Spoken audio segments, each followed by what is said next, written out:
Good evening to everyone. We are sitting here with our two guests. Our fourth summit of the anti-European protests just ended. And we have two really special guests with us. On my right-hand side is Anthony Coughlan. He's the director of the National Platform EU Research and Information Centre from Ireland. And he's also a senior lecturer emeritus in social policy, Trinity College Dublin. Hello. Hello. Hello. Nice to be here. Hello. And from my left-hand side, this is Herman Kelly. And he's a press officer of the Europe of Freedom and Democracy Group. He's also a member of UK Independence Party. And he's also in the European Parliament. Yeah. Very pleased to be here. Let's start with our questions. Mostly I would like to base on Ireland, because Ireland is something of a country really similar to Croatia. And for starters, I would like to ask you on your opinions on Ireland being in the European Union, and what do you think is good, what is bad?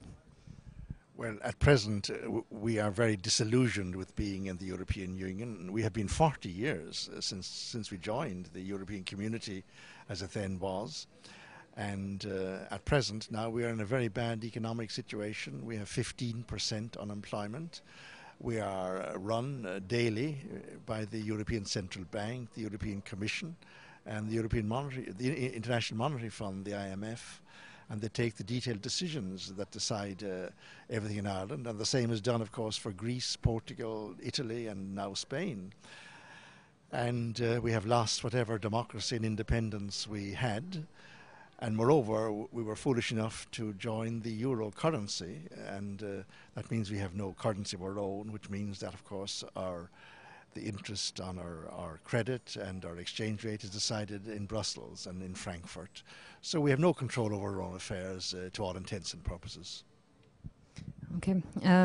Do you know the number of foreigners that immigrated in Ireland in the last 2 years, or maybe recent? We were told before the Treaty of Nice, which was about the 2004 enlargement to Europe, we were told that approximately 10,000 people per year would come to Ireland.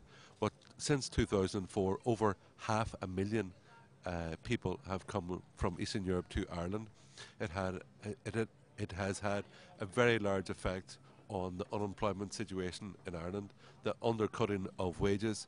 It contributed to a boom, a building boom, which led to a very large, very bad bust, which, as Tony has just said, has left us with an unemployment rate of 15%, and will mean that this year, in 2011, that 100,000 people will leave and emigrate from Ireland to go to Canada and Australia. And it's a very bad situation. One of the reasons we've had the boom and bust is because Ireland was a member of the Eurozone. It didn't. The interest rates were set to help Germany and to help France, completely inappropriate for Ireland. Credit was far too cheap. People were able to buy and build houses like crazy, and we were importing hundreds of thousands of people to come and build houses and flats in Ireland, which we were renting out to these people. And of course, now the whole thing is over. They've all gone home and left all the Irish unemployed and ready for emigration. So it's been a very bad deal for Ireland in general. Very bad deal. Can you tell us something more on the economic side of Ireland right now? Which are regulations that Ireland needs to undertake in 2013? Yes, well, it's very important to appreciate that the European Union is a kind of federation, super federation. And you were in the Yugoslav Federation for many years, Croatia, but this is the European Federation in which the laws are made effectively by the big states. At present, the big states have so many votes each, and states like Ireland and Croatia, if it joined, would have so many votes. But all that system is being changed in 3 years' time. In 2014, lawmaking in the European Union is being put on a essentially population basis, like in any any state. And laws will be passed as long as basically the majority of states are in favour. So 15 states will be able to outvote 12, as long as the 15 have 2/3 of the total EU population. And that effectively means that Germany's vote will go from its present 8% to 16%. France's vote, Italy's vote, and Britain's vote will go from their present 8% to 12% each. And Ireland's vote will go from its present 2% to 1%. And I think if Croatia joined the EU, it would have the same position as Ireland, and it would have basically 1% of the vote because it's got 1% of the population.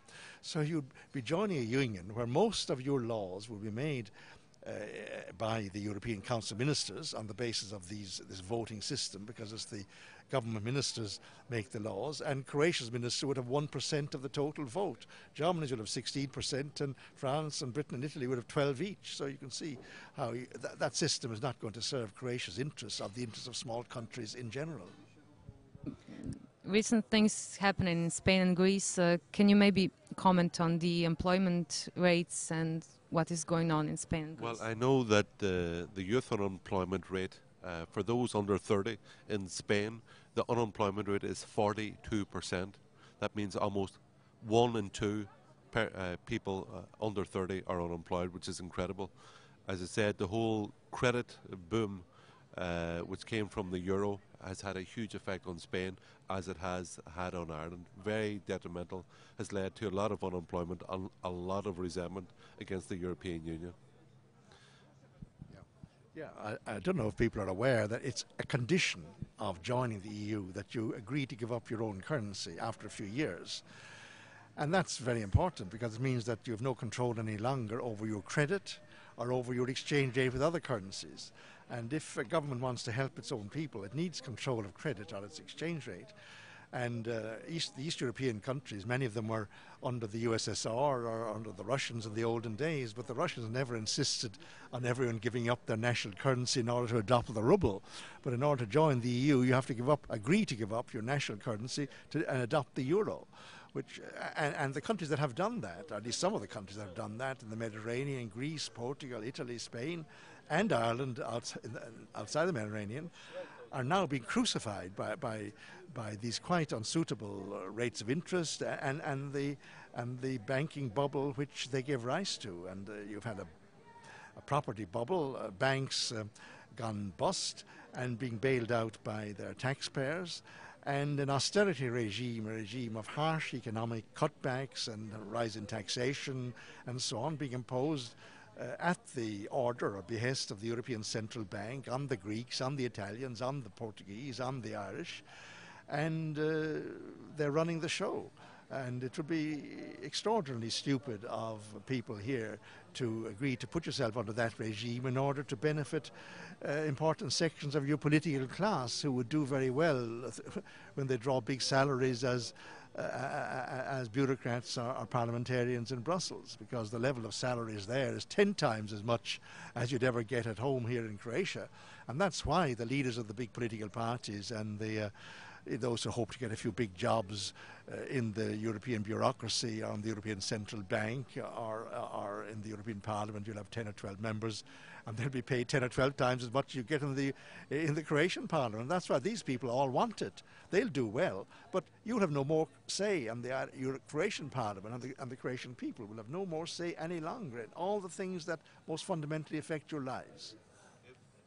If Croatia joins the European Union, the national parliament will become like a county council with decision making power over only very small and irrelevant decisions. All the major decisions will be made in Brussels by people who you do not elect, by people who you cannot reject. And why would Ireland? Why do we struggle for 800 years for Irish independence to give it away without a shot being fired? Why would Croatia fight for 1,000 years, seek sovereignty and independence and freedom for 1,000 years, to give it away after 15 years after achieving that and what did you achieve it from? From the Federal Republic of Yugoslavia, and now you're going into the Federation of the European Union. I think it's crazy. And as Tony says, the political elite in Croatia want it because it's good for them. They're on for big salaries, big money, but they benefit financially at your expense. Okay. Thank you. Did you know about the protests in Croatia in February this year, in March this year? Not really. There's not much coverage of Croatian affairs in Ireland, as I don't suppose there's much coverage of Irish affairs in Croatia. But as members of the European Union, we certainly know what's happening in Greece, Portugal and Spain and how they're being crucified, as we are.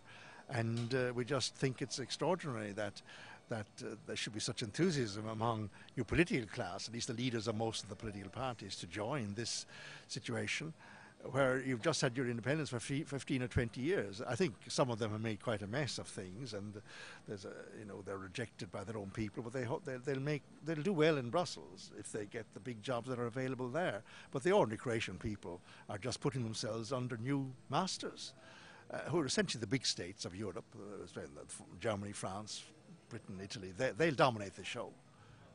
Can I just say, like, the days of new states joining the EU and getting big payouts is very much over. Like, at the present time, because of the euro crisis, Croatia will be joining the European Union as a European debt union. Because of the euro crisis, Croatia will be coming in and almost immediately having to contribute to bail out countries like Greece and Ireland and Portugal and probably Spain and Italy and whoever next, probably Belgium. It's going to cost you a lot of money. Like, you will lose power, you will lose money, you will lose your freedom. Any Croat person who would voluntarily sign up to the European Union must be, frankly, crazy. Okay. Thank you. Well, I would like to thank you for the interview. Thank you for being here. Thank you for meeting us in Croatia. And I hope to see you soon, and not in the European Union. Thank you very much. When we're all free again.